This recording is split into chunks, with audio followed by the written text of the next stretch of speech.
हरियाणा में group C की भर्ती के लिए 26 और 27 जुलाई को सीईटी का एग्जाम होने जा रहा है।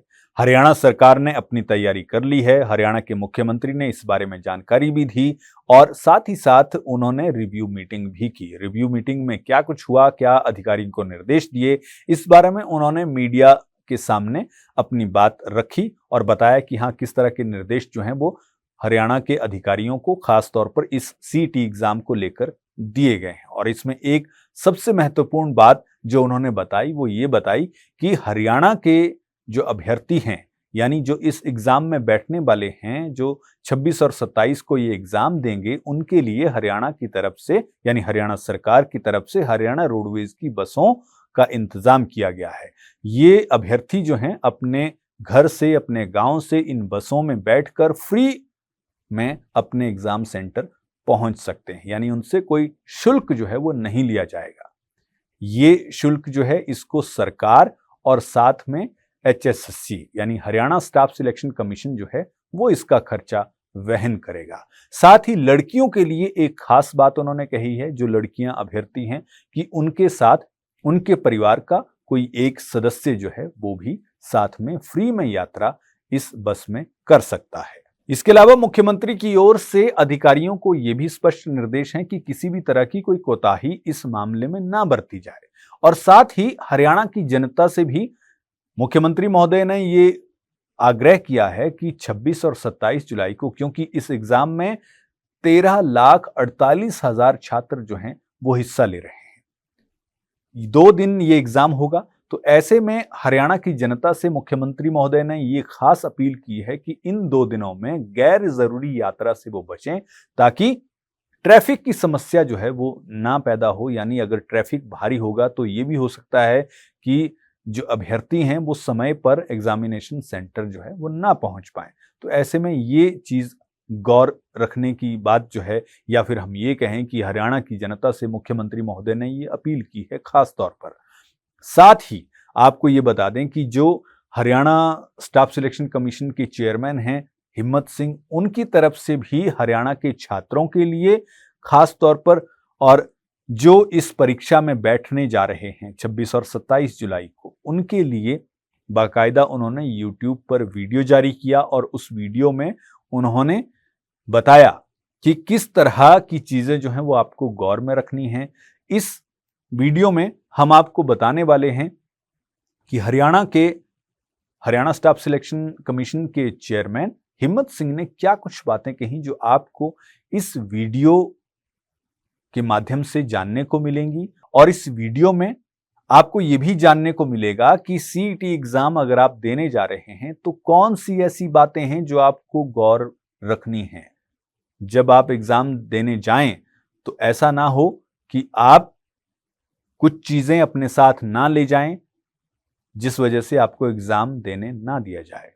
जैसे कि एक महत्वपूर्ण बात जो चेयरमैन हिम्मत सिंह की तरफ से कही गई कि जब आप एडमिट कार्ड जो है अपना वो लाएं तो वो कलर्ड ही होना चाहिए, वो ब्लैक एंड व्हाइट ना हो। अगर वो ब्लैक एंड व्हाइट होता है तो शायद आपको एंट्री ना दी जाए, वो कलर्ड होना चाहिए, तभी आपको एंट्री जो है वो एग्जामिनेशन सेंटर में मिलेगी। इसके अलावा और बड़ी महत्वपूर्ण बातें जो हैं उनकी तरफ से कही गई हैं। हम आपको विस्तार में वो बातें बता रहे हैं क्योंकि ये आपके लिए जानना जरूरी है। सुनिए एक बार हरियाणा स्टाफ सिलेक्शन कमीशन के चेयरमैन हिम्मत सिंह को कि आखिरकार वो क्या कुछ जानकारियां दे रहे हैं जो आपके लिए जानना बेहद ही महत्वपूर्ण है। आइए जो मैं आप लोगों के साथ शेयर करना चाहता हूं, जो बच्चों को बहुत इंपॉर्टेंट रहेंगी उनके एग्जाम्स के टाइम में। सबसे पहले तो आपका जो एडमिट कार्ड है आप उसको ध्यान से पढ़ें और उस पे एक लाइन मेंशन की है हमने कि कलर्ड प्रिंट आउट होगा, तो कलर्ड प्रिंट आउट ही लेके जाएं, उसमें आपका फोटो क्लियर होगा।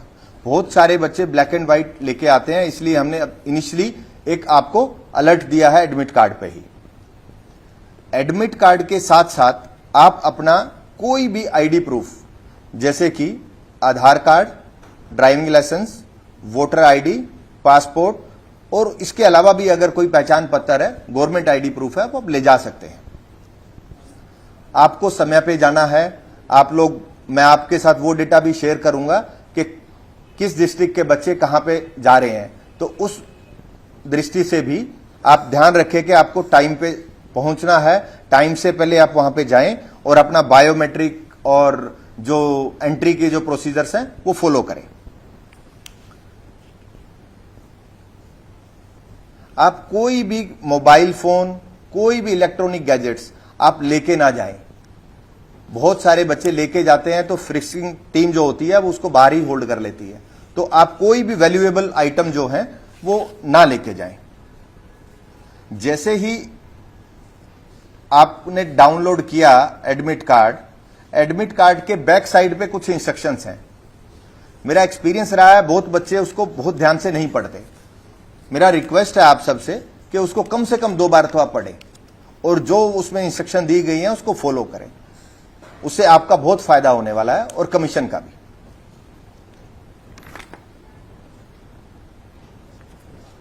इसके बाद जैसे ही आप क्लास में एंटर करेंगे एग्जामिनेशन रूम्स में, तो आपको बुकलेट्स दी जाएंगी।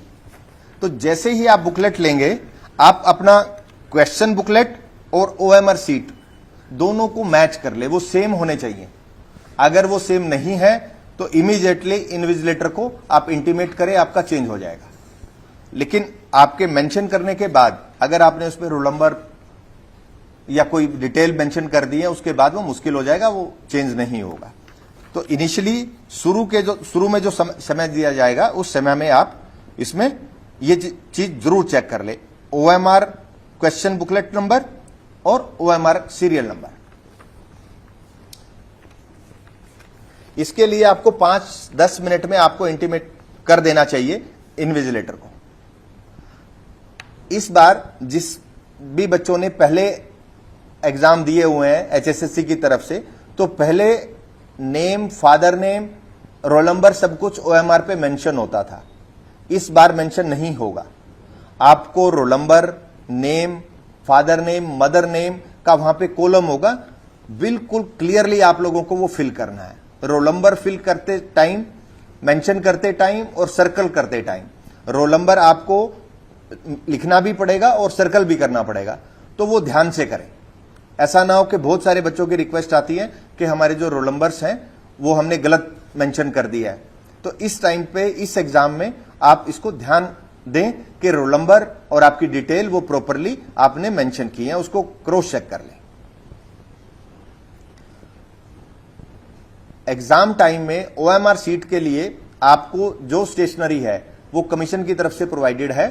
आप अपनी कोई भी पेन, पेंसिल कमीशन में अलाउड नहीं है, वो ना लेके जाएं। आपको एंट्री गेट पे ही वो आपसे बाहर रखवा ली जाएंगी। तो आप उसमें कोई भी आइटम, स्टेशनरी आइटम नहीं लेके जाएंगे। आपके पास ओएमआर सीट के साथ एक ओरिजिनल ओएमआर सीट होगा, एक कैंडिडेट कॉपी होगी, एक कमीशन कॉपी होगी। तो 3 सेट का ओएमआर सीट का 3 पेपर होंगे। ओएमआर सीट आपको कमीशन में भेजनी है, कमीशन कॉपी भी कमीशन में आएगी, कैंडिडेट कॉपी आप ले जा सकते हैं। लेकिन आपको इन 3 का जो सेट है वो आपको इन्विजिलेटर को देना पड़ेगा। इन्विजिलेटर आपको आपकी कैंडिडेट कॉपी आपको देंगे, वो आपको घर लेके जानी है। ध्यान रहे कि आप कमीशन कॉपी और ओएमआर सीट को ना लेके जाएं। कुछ बच्चों को गलती से ओएमआर सीट चली जाती है, तो वो आप प्लीज ना लेके जाएं। मैं एक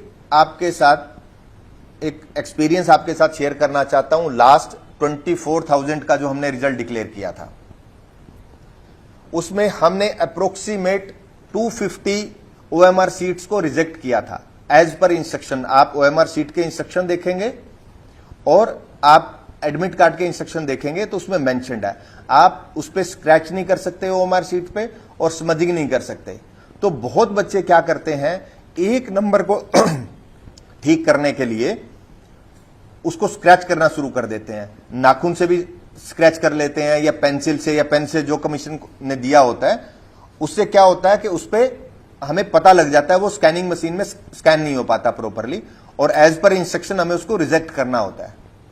और कुछ हमारे इसमें एक्सपीरियंस में ये भी आया कि ऐसे भी बच्चे होते हैं जो सिलेक्शन जोन में पहुंचने वाले होते हैं, लेकिन समझिंग की वजह से और स्क्रैच करने की वजह से उनका जो OMR सीट है वो हम लोग अलाउड ही नहीं करते, उसको रिजेक्ट कर देते हैं। तो कोई भी बच्चा, बहुत सारे बच्चे ऐसा करते हैं, 250 के आसपास का मैं आपको नंबर दे रहा हूं, 250 number is a big number. तो कोई भी बच्चा, आपका एक क्वेश्चन गलत होता है तो उसको गलत होने दें, आप पूरे के पूरे 100 क्वेश्चंस पे वो चीज ना करें। ध्यान दें, मेरी इस पूरे पॉइंट्स में जो मैं आज डिस्कस कर रहा हूं, सबसे मोस्ट इंपॉर्टेंट पॉइंट ये है कि बच्चे OMR सीट पे स्मजिंग ना करें, स्क्रैचिंग ना करें।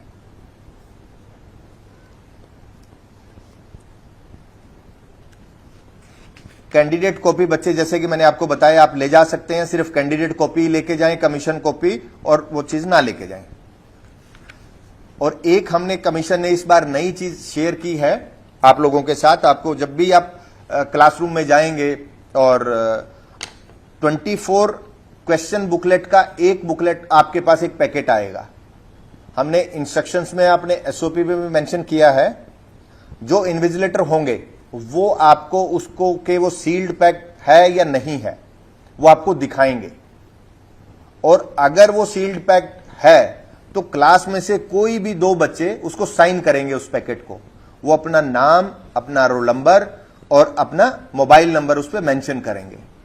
अगर कोई पैकेट अनसील्ड आता है, आप उस पर साइन ना करें, इमीडिएटली हमें बताएं, हम उस पर कार्रवाई करेंगे।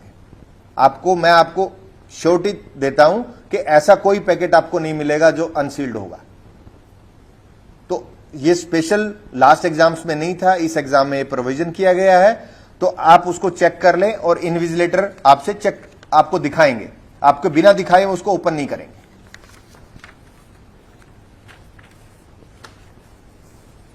ये कुछ चीजें ऐसी थी जो मैं आपके साथ शेयर करना चाहता था, आपके इंस्ट्रक्शंस में भी हैं। तो ये मेरी तरफ से था। जो आपके क्वेरीज आई हैं, मैं उनके जो आपके क्वेश्चंस हैं उनको मैं अभी आपके साथ शेयर करूंगा। बहुत बच्चों ने हमसे पूछा है कि एग्जाम का पैटर्न क्या होगा। मैं आप लोगों को, जो कुछ कैंडिडेट्स ने लास्ट टाइम NTA के टाइम पे भी कि आप बाइफरकेशन बताइए कि इंग्लिश कितने मार्क्स का होगा, हिंदी कितने मार्क्स का होगा, ये मैं आप लोगों को नहीं बता पाऊंगा। CET पॉलिसी में सिलेबस ऑलरेडी डिफाइंड है, तो उसी सेगमेंट से ये आएगा। 25% जो सिलेबस है वो हरियाणा से होगा, जिसमें हरियाणा की जीके, हिस्ट्री, सभी हरियाणा से रिलेटेड 25% होगा और 75% अदर सब्जेक्ट से आएगा। इसमें कंप्यूटर इंक्लूडेड है, included in 75% of the marks. तो आप उसके अकॉर्डिंगली ही तैयारी करें। इससे ज्यादा हम लोग आपको नहीं बता पाएंगे, बहुत सारी कॉम्प्लिकेशंस होती हैं, और इसलिए आपको सिर्फ और सिर्फ CET पॉलिसी में जो सिलेबस है उसके अकॉर्डिंगली ही आप अपनी तैयारी रखें। कुछ चीजें ऐसी थी कि जो बच्चों ने हमें इन क्वेश्चंस में भेजी थी, ऑब्जेक्शन सुजेशंस में, हमने वो इंप्लीमेंट भी कर दी हैं। उसमें एक था कि सोशल मीडिया पे जो एनालिसिस करते हैं यूट्यूबर्स और बाकी लोग, वो ना करें। उसके लिए हमने पब्लिक नोटिस एक ऑलरेडी साइट पे अपलोड कर दिया है, और मैं उम्मीद करता हूं मेरी सभी यूट्यूबर से और बाकी जो कोचिंग इंस्टीट्यूट्स हैं उनसे भी मेरा रिक्वेस्ट है कि आप ये जो एनालिसिस करेंगे ये प्लीज 4th सेशन के बाद करें। फर्स्ट सेशन में जो बच्चे जाते हैं उनको फील हो रहा है कि हमारा नुकसान हो जाएगा और 4th सेशन वाले को फायदा हो जाएगा। तो मेरी सभी से रिक्वेस्ट है कि आप इसको, मैं उम्मीद करता हूं कि आप इसको फॉलो करेंगे। कुछ कैंडिडेट्स ने हमें बोला कि आसपास के जिलों में रोल नंबर एलोकेशन हो। हमने कोशिश की है कि आसपास के जिलों में ही रोल नंबर एलोकेशन किया है, लेकिन सभी का आसपास में पॉसिबल होता ऐसा नहीं था।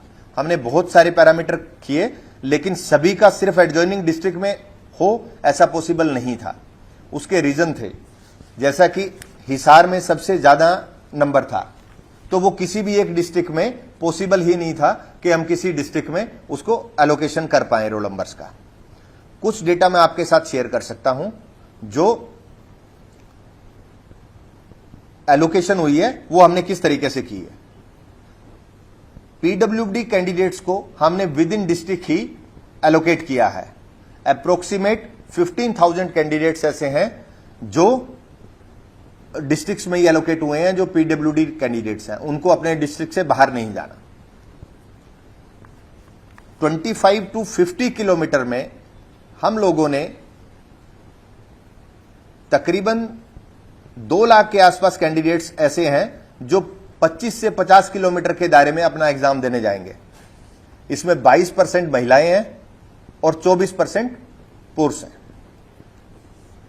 50 से 75 किलोमीटर में तकरीबन 2.4 लाख लोगों का एलोकेशन हुआ है। इसी तरह 50 से ज्यादा और 100 से कम में फिर 2 लाख के आसपास लोगों का एलोकेशन हुआ है।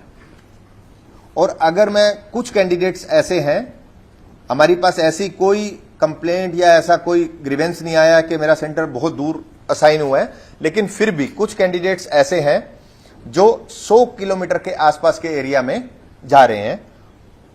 उनका जो नंबर है वो तकरीबन 2 लाख के आसपास है। तो अगर मैं एक सेशन की बात करूं तो 50,000 बच्चे एक सेशन में जा रहे हैं जिनका 100 के आसपास है। लेकिन ट्रांसपोर्ट डिपार्टमेंट ने उन बच्चों के लिए अलग से प्रोविजंस किए हैं और उस रूट पे उनको रोल नंबर एलोकेशन किया है कि इजीली ट्रांसपोर्टेशन में उनको दिक्कत नहीं आएगी। इससे बेस्ट सॉल्यूशन हमें नहीं समझ में आया और बेस्ट लोगों ने ये बेस्ट सॉल्यूशन किया है। इससे एलोकेशन जो पर्टिकुलर बच्चों का था कि एडजॉइनिंग डिस्ट्रिक्ट में हो, वो टेक्निकली पॉसिबल नहीं है। और मुझे उम्मीद है कि बच्चों ने फीडबैक्स भी आए हैं कि हम इस एलोकेशन से सेटिस्फाई हैं।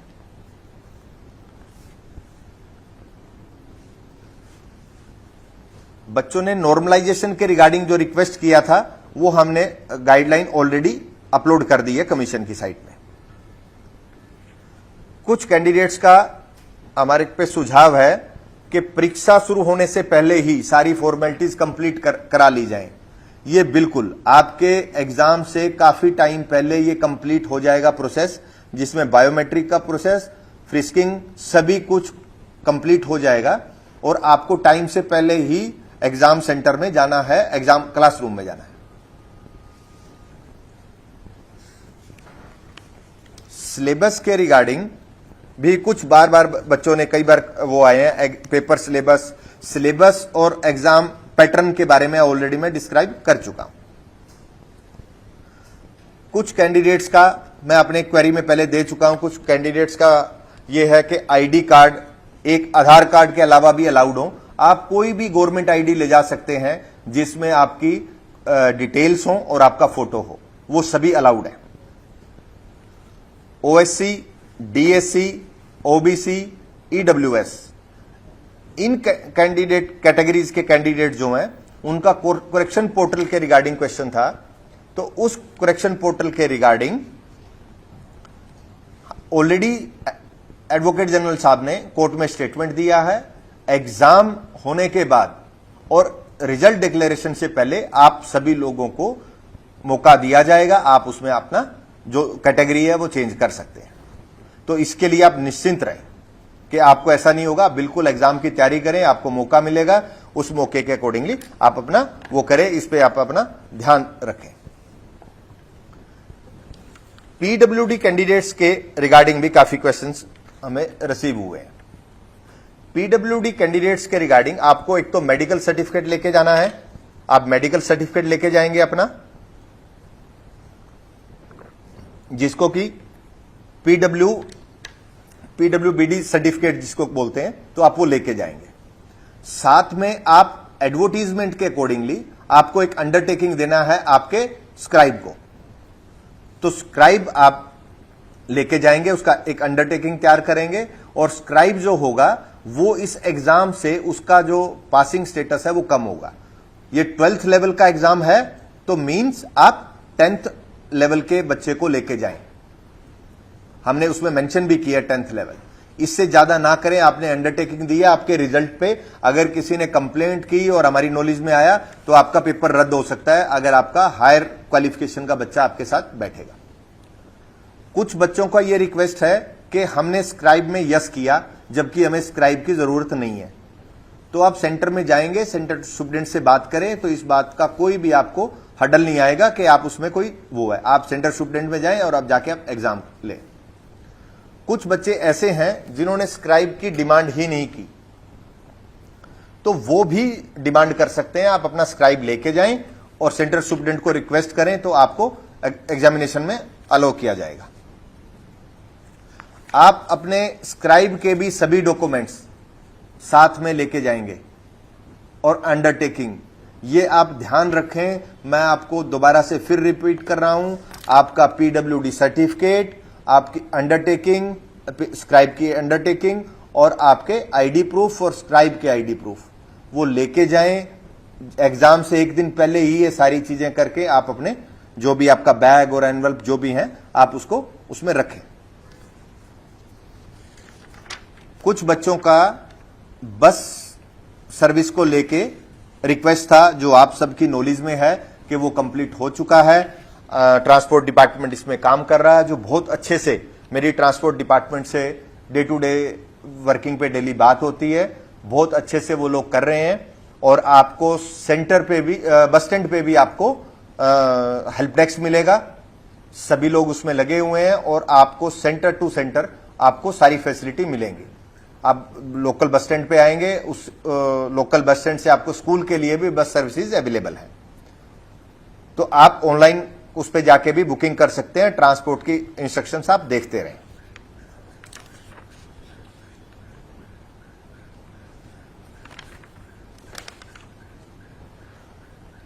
अब एक क्वेश्चन है रिजल्ट्स के रिगार्डिंग। रिजल्ट्स के रिगार्डिंग बच्चे रिजल्ट्स के बारे में पूछ रहे हैं कि रिजल्ट्स कैसे डिक्लेयर होगा, कितनी जल्दी होगा।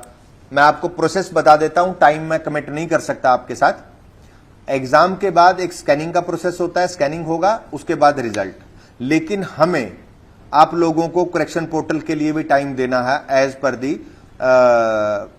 Statement given by the advocate general in the high court. उसके अकॉर्डिंगली करेक्शन पोर्टल कंप्लीट करने के बाद इमीडिएटली रिजल्ट डिक्लेयर कर दिया जाएगा। तो आप सब बच्चों से ये रिक्वेस्ट है कि जब भी करेक्शन पोर्टल हो उसको एक्सटेंशन के लेके रिक्वेस्ट ना करें और गिवन टाइम में ही आप उसको कंप्लीट कर दें। गिवन टाइम में कंप्लीट करेंगे तो रिजल्ट जल्दी डिक्लेयर कर पाएंगे। इसके अलावा जिन बच्चों की आइडेंटिटी में इशू है, हमें कुछ बच्चों पे उनकी आइडेंटिटी पे लग रहा है कि इनके फोटो ठीक नहीं है, इनके फॉर्म्स ठीक नहीं है, तो उन सारे बच्चों का भी हम लोग आइडेंटिटी प्रूव करने के लिए आप लोगों को बोलेंगे एग्जाम करने के बाद। जिन बच्चों पे हमें शक होगा आइडेंटिटी के रिगार्डिंग, उनको कमीशन में आने के बाद कमेटी के सामने पेश होना पड़ेगा और वो आइडेंटिटी प्रूव करना पड़ेगा कि मेरा ही फॉर्म है और मैंने ही एग्जाम दिया है। तो इसमें जो प्रोसेस होगा वो भी एग्जाम के बाद ही, आइडेंटिटी प्रूव करने के बाद भी हम रिजल्ट के लिए परस्यू करेंगे। कुछ बच्चों को के क्वेश्चन थे जो गूगल फॉर्म में तो नहीं आए हैं, लेकिन अदरवाइज कुछ बच्चों ने मुझे टेक्स्ट किए हैं मेरे मोबाइल नंबर पे कि हमने 2 फॉर्म फिल किए हैं।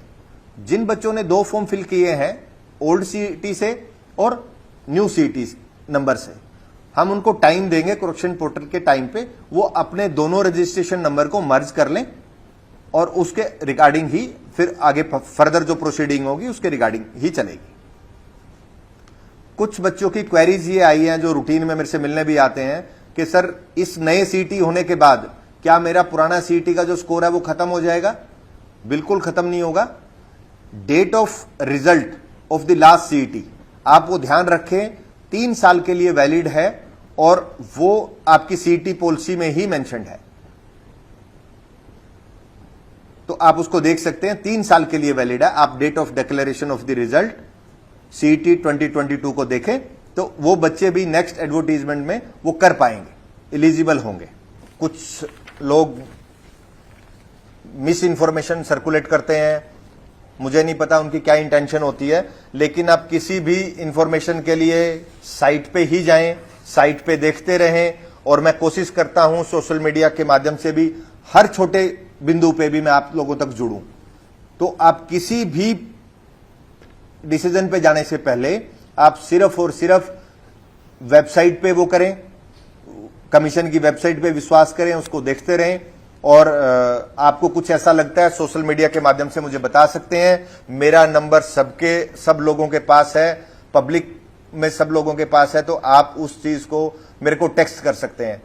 आप प्लीज मुझे फोन ना करें, लेकिन जो भी बच्चा टेक्स्ट करता है मैं उसको जरूर पढ़ता हूं। व्हाट्सएप मेरे नंबर पे अवेलेबल नहीं है, तो आप उस पे कर सकते हैं। और किसी भी उसके बहकावे में ना आए। कोई भी आपको बोले कि रिजल्ट के रिगार्डिंग कि मैं आपको पास करवा सकता हूं और मेरा कोई ऐसा लिंक है एचएसएससी में या कहीं बाहर है, तो आप हमें इमीडिएटली बताएं। और उन बच्चों का भी बहुत बहुत थैंक्स जिन्होंने मुझे बहुत ही इंफॉर्मेशन भेजी है। मेरे पास ऐसे ऐसे बच्चों के फोटो भी भेजे हैं और उनके लोकेशन भी भेजे हैं कि जो ये बच्चे हैं ये ऐसी बात कर रहे हैं। हमने वो सारी इंफॉर्मेशन पुलिस डिपार्टमेंट के साथ शेयर कर दी है। पुलिस डिपार्टमेंट के अकॉर्डिंगली जो भी वो होगा उस पर कार्रवाई करेंगे। और ऐसी कोई भी इंफॉर्मेशन आ पाए, मैं आपको विश्वास दिलाता हूं कि 100% ट्रांसपेरेंसी के साथ ये एग्जाम होगा। लेकिन मुझे आप लोगों के साथ की बहुत जरूरत है।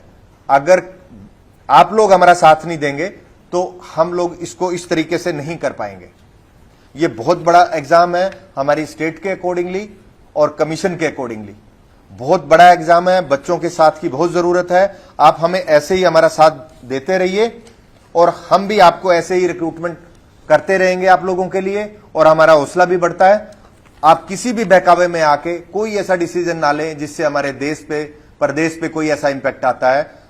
किसी भी टाइम पे मैं आप लोगों के लिए 24/7 अवेलेबल हूं। आप मुझे टेक्स्ट करें, कमीशन में आके मिलें, कभी भी आके कर सकते हैं।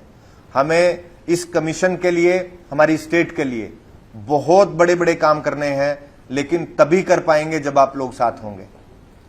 आप कमीशन की वर्किंग को भी समझिए। हर चीज कमीशन के करने के लिए पॉसिबल नहीं है। हम जो पॉसिबल होगा, जो लीगली पॉसिबल है, वो करेंगे आप लोगों के लिए, लेकिन आप लोगों को हमारा साथ देना पड़ेगा।